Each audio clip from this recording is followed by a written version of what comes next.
আসুন জামাত ইসলামের কিছু গুপ্ত পরিকল্পনা সম্পর্কে আপনাদেরকে অবগত করি। জামাত ইসলাম 12 তারিখে প্ল্যান করেছে তারা ফজরের নামাজ আদায় করে তারা ভোট কেন্দ্রে যাবে এবং লাইনে দাঁড়াবে। এবং জামাত ইসলামের যে ফিক্স সাপোর্টার আছে, মানে তারা তো টাকা পয়সা দিয়ে বিকাশের টাকা জান্নাতের টিকিট বিক্রি করে কিছু ফিক্স সাপোর্টার তারা তৈরি করেছে।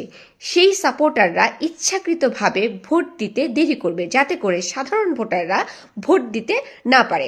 সাধারণ ভোটাররা ঘুম থেকে সাধারণত উঠে সকাল 9টা-10টায়, তারপরে হচ্ছে ভোট কেন্দ্রে যায়। কিছু ভোটাররা হচ্ছে দুপুর 2টা-3টার দিকে ভোট কেন্দ্রে যায়। তখন তারা যারা হচ্ছে লাইনে দাঁড়িয়ে থাকবে, কিছু ভোটাররা ভোট দিতে পারবে না বলে ফিরে আসবে, আর কিছু ভোটার ভোট দিতে পারবেই না। এটা হচ্ছে তাদের প্ল্যান। এবং সেকেন্ড প্ল্যান হচ্ছে তারা, তার মানে যারা হচ্ছে ভোটার, জামাত ইসলামের ভোটার, তারা হচ্ছে এমন কিছু একটা সিন ক্রিয়েট করবে বা এমন ভয়ঙ্কর কিছু একটা ঘটাবে যাতে করে ইন্টারন্যাশনাল মিডিয়া এবং বাংলাদেশ মিডিয়া, সকল মিডিয়ার ফোকাস থাকে যাতে ঢাকার দিকে। এইভাবে করে তারা হচ্ছে এই নির্বাচনে ক্ষমতায় যেতে চাচ্ছে।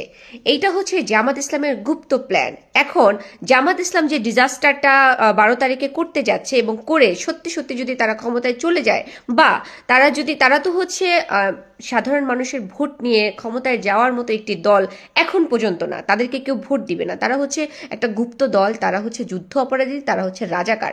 তারা কোনোভাবেই মানুষের ন্যায্যতা এবং ন্যায় নিয়ে বা মানুষের ভোটার নিয়ে, মানুষের সহমত নিয়ে তারা কখনোই ক্ষমতায় যেতে পারবে না, সেটা তারা জানে। সেই কারণে তারা কিছু ন্যাস্টি ভয়ঙ্কর কিছু প্ল্যান করছে। সেই সম্পর্কে আপনারা যারা ভোটার, আপনাদেরকে অবশ্যই সচেতন থাকতে হবে, অ্যাওয়ার্ড থাকতে হবে, বুঝতে হবে যে কোথায় কি হচ্ছে।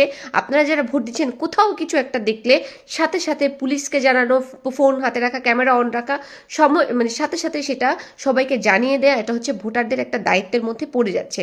কারণ জামাত